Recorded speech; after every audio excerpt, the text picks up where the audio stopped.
এত রঙের কাপড় থাকতে সাদা কাফন দিয়া কেন দাফন করে, এই কথা দিয়ে কোনো মৌলবী কয় না। আম পাতা, জাম পাতা, বাঁশ পাতা থাকতে অন্য কোনো পাতা দিয়া গরম জল করে না, বড়ই পাতার জল দিয়া কেন গরম জলটা করে, এই কথা দিয়ে মৌলবীরা কয় না।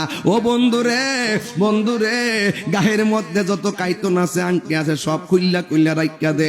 ও বাজান, এত বড় কাপড় পেঁচাইয়া দে, কাইতন কেন রাইখা দে, এই কথা দিয়ে বাজান কোনো মৌলবীরা কয় না। এ বন্ধু দেখেন, মানুষ মারা গেলে এখানে শতকরা 90% পোলা পান, মানুষ মারা গেলে কেমনে গোসলটা দেওয়াইতে হয় এই নিয়মটাও তারা জানে না। আবার মানুষ মারা গেলে কেমনে কাফনের কাপড়টা কাটতে হয় এই নিয়মটাও মুসলমান হইয়া জানে না। এর চাইতে দুর্ভাগ্য বিষয় আর কিছুই হতে পারে না। আরে আপন মা মারা গেলে 3 গ্রাম পারুয়া যাইয়া ওই ইমাম সাহেবরে যাইয়া কয়, হুজুর আমার মার জানাজাটা আপনি পড়াইয়েন, কিন্তু আপনার আপন মায়ের জানাজাটা কেমনে দেওয়ান লাগে সেটাও আপনি শিখলেন না। আপনার মতো দুর্ভাগা আর কেউ না। আরে গোসল করাইতে গেলে চারদিকটা কাপড় টানায় গোসল করা, ওই গোসলের ভিতরে অনেকে ঘৃণা কইরা যায় না, কই গোসল করাইতে গেলে আমার ডর লাগে, অথচ মুসলমান দরকার ছিল পানিটা আগায়া দেওয়া, ওই পর্দার ভিতরে যাইয়া আরে কোন রকম পানিটা আগায় দেওয়ার দরকার ছিল, কিন্তু আমরা যাই না।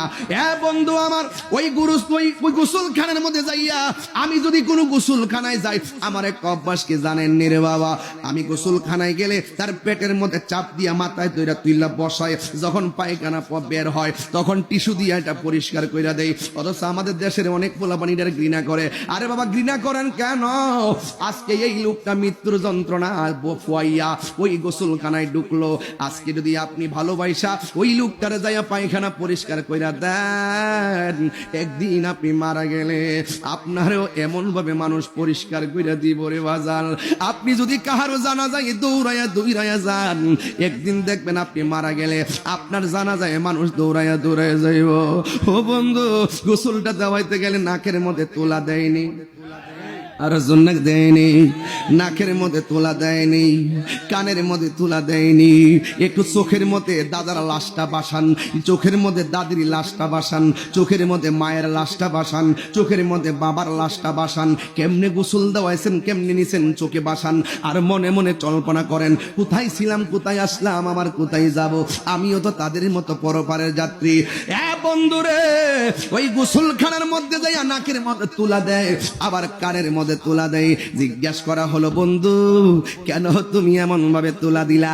তখন কি উত্তর দিয়ে জানেননি? কয় আমরা পানি ডাইলা গোসল করামু, নাক দিয়া যদি ভিতরে পানি যায়, কান দিয়া যদি পানি যায়, অথচ নাক দিয়ে পানি গেলে কোনো কিছু হয় না, কান দিয়া গেলেও কোনো কিছু হবে না, সে লড়তে পারে না, চড়তে পারে না, লাশ হয়ে পড়ে আছে।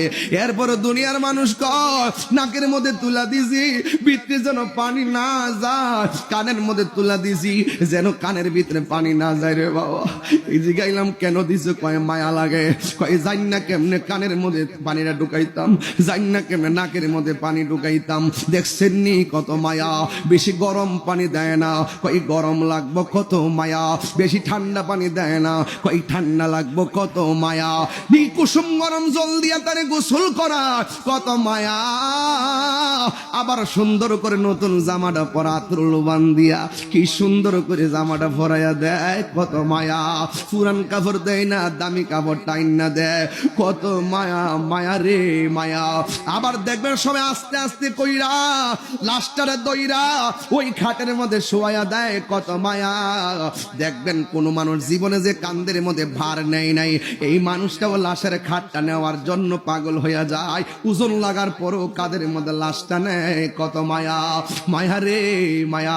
জানাজার ময়দানে যাইয়া লাশটার সামনে রাইখা